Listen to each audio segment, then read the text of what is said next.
Halo Tribuners, salam jumpa di Tribun Ambon hari ini untuk edisi 20 Oktober 2021. Bersama saya Ajeng Hatalea akan kami hadirkan berita terbaru dari Kota Ambon dan Provinsi Maluku. Tentunya untuk Tribuners di Tribun Ambon hari ini kita mulai dengan berita pertama. Bubarkan diskusi dan tuding mahasiswa komunis, Senat IAIN Ambon didesak minta maaf. Komunitas Studi Merdeka atau Kostum desak Ketua Senat Fakultas Syariah dan Ekonomi Islam segera meminta maaf atas aksi pembubaran paksa diskusi kelompok di halaman kampus Institut Agama Islam atau IAIN Ambon pada Senin 18 Oktober 2021 sore. Hal itu diungkap salah seorang anggota Kostum, Ihsan Ulalatano. Menyikapi pembubaran tersebut, dia mengancam akan mempolisikan Ketua Senat beserta anggotanya yang ikut dalam pembubaran paksa itu. Terlebih saat pembubaran mereka dituding komunis oleh anggota Senat mahasiswa. Ihsan pun sangat menyesalkan tindakan tersebut, apalagi dilakukan dalam lingkungan kampus. Seharusnya setiap aktivitas pembelajaran itu didukung penuh, bukan malah dibubarkan.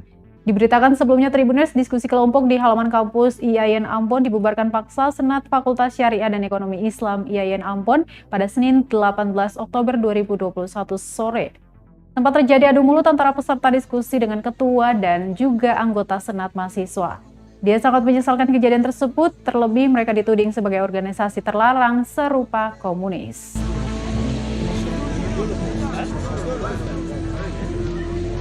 Saya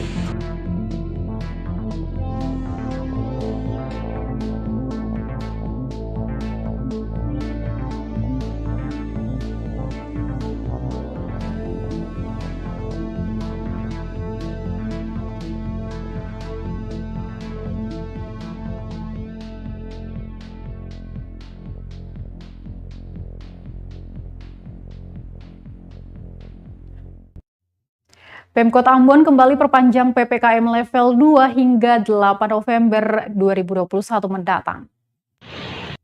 Pemerintah Kota Ambon resmi memperpanjang pemberlakuan pembatasan kegiatan masyarakat atau PPKM level 2 bagi warga Kota Ambon. Demikian disampaikan Wali Kota Ambon Richard Lohana PSI dalam rilisnya pada Selasa 19 Oktober 2021. Kebijakan itu berdasarkan instruksi Wali Kota Ambon nomor 12 tahun 2021. Dikatakan tidak ada perbedaan aturan dalam instruksi Wali Kota nomor 12 tahun 2021 itu dibandingkan dengan instruksi Wali Kota nomor 11. Semua poin aturan masih tetap sama, namun yang berbeda adalah kali ini PPKM diperpanjang selama 3 minggu. Dirinya menambahkan di luar Jawa dan Bali juga semua daerah sudah berada pada PPKM dengan asesmen level 1, level 2, dan level 3.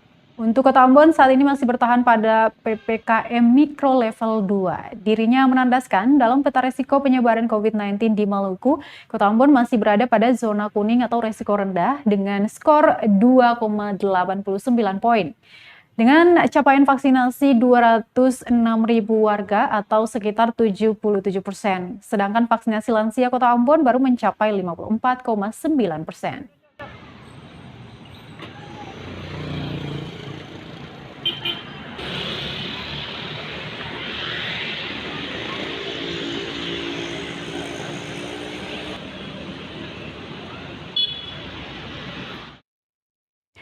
Masih dari Kota Ambon, Tribuners, sudah 4 warga cium aspal di proyek perbaikan Jalan Ambon. Warga Kota Ambon keluhkan pengerjaan Jalan Jenderal Sudirman hingga Jalan Rijali yang dianggap tak teratur. Pasalnya, penggerukan dan pengaspalan ulang Jalan Jenderal Sudirman belum selesai dilakukan. Pekerja sudah mulai menggeruk aspal di Jalan Rijali.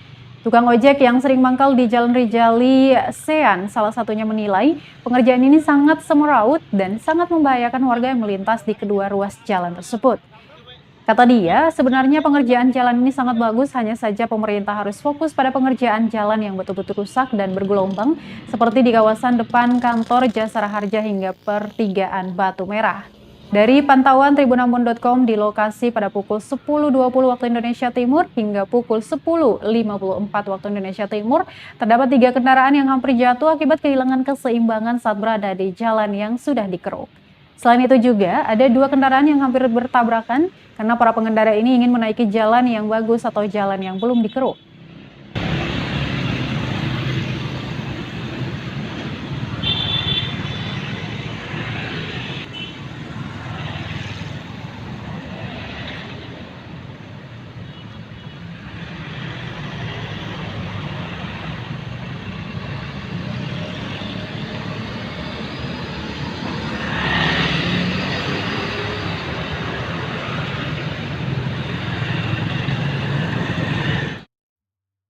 Dari Kota Ambon, kita ke Kabupaten Buru Tribunes. Pelajar di Buru terima dosis kedua vaksinasi COVID-19. Pelajar di Namlea, Kabupaten Buru, Maluku menerima vaksinasi COVID-19 dosis kedua pada Rabu 20 Oktober 2021. Sebelumnya, vaksinasi COVID-19 dosis pertama bagi pelajar ini telah dilaksanakan pada Rabu 22 September 2021 lalu. Vaksinasi yang digelar Kepolisian Resort Pulau Buru di SMA Negeri 2 Buru itu menyiapkan setidaknya 200 dosis. Kapolres Pulau Buru AKBP Egya Febri Kusuma Wiatmaja mengatakan jumlah dosis itu memang disiapkan bagi para pelajar yang tengah mempersiapkan diri untuk menjalani pembelajaran tatap muka. Namun tidak menutup kesempatan bagi masyarakat umum yang ingin divaksin bersamaan dengan para pelajar. Pantauan tribunambon.com di lokasi pukul 11.36 waktu Indonesia Timur, pelajar di Kabupaten Berjuluk Bupolo itu sangat antusias mendatangi lokasi vaksinasi di hari libur nasional. Dia berharap vaksinasi COVID-19 bagi pelajar di Kabupaten Buru bisa mencapai 80%.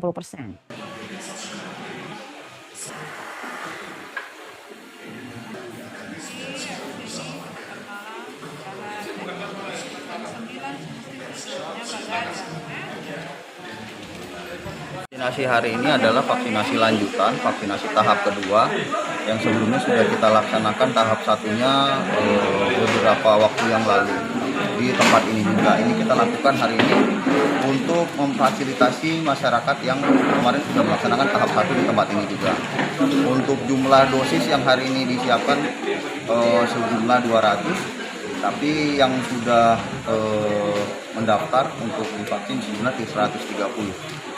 Ya, untuk hari ini khususnya untuk tahap 2 atau memang yang bisa tahap 1 juga bisa? Kita menyiapkan untuk tahap 2 dan tahap 1. Jadi yang tahap 2 kemarin kita fokuskan untuk hari ini, namun bagi masyarakat lain yang belum pernah divaksin, kita juga menyiapkan dosis untuk tahap 1. Oh, jadi ini bukan siswa sendiri, ada juga dari kalangan masyarakat juga ada.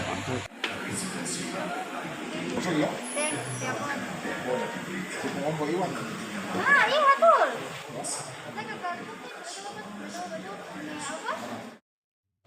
Asap hasil pembakaran sampah di Batu Boi, Pulau Buru ganggu pengendara. Kebiasaan pemusnahan sampah dengan cara dibakar dikeluhkan pengguna jalan yang melintas kawasan Batu Boi, Kecamatan Namlea, Kabupaten Buru. Pasalnya, kerap asap dari pembakaran sampah mengepul tebal menutupi badan jalan. Pantauan tribunambon.com di lapangan pukul 16.30 pada Selasa 19 Oktober 2021 sore, sejumlah pengendara yang lewat terpaksa menutupi hidung mereka dengan tangan untuk menghalau asap terhirup. Menurut salah seorang pengendara Abil, kondisi ini seringkali dia temui saat melintasi area tersebut. Selain asap pembakaran, bau penyekat dari sampah juga sangat mengganggu. Belum lagi jarak pandang kendaraan kadang terhalang kepulan asap. Dia pun menilai penanganan sampah tidak efektif di daerah itu. Lantaran masih saja ada tumpukan sampah yang dimusnahkan warga. Seharusnya, kata dia, jika aktivitas pembersihan hingga pengangkutan sampah berjalan optimal, maka tidak ada lagi sampah yang dibakar. Dia pun berharap Dinas Lingkungan Hidup dan Persampahan Kabupaten Buru segera menangani masalah tersebut.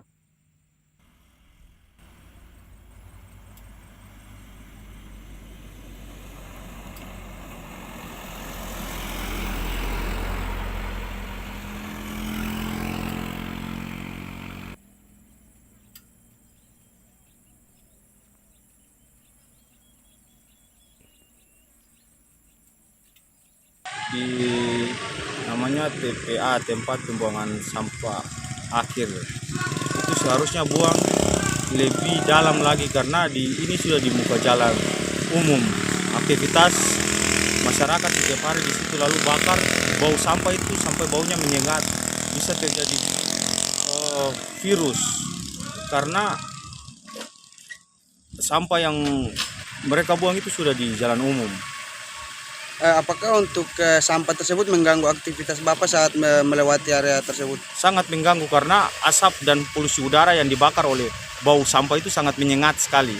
Kita selaku masyarakat sangat resah terhadap sampah yang dibuang sampai sudah di bibir jalan umum. Seharusnya dinas terkait yaitu Dinas Lingkungan Hidup, dia harus menegur para pekerja pengangkut sampah agar supaya mereka bisa buang sampah ke tempat yang lebih dalam jauh dari aktivitas masyarakat.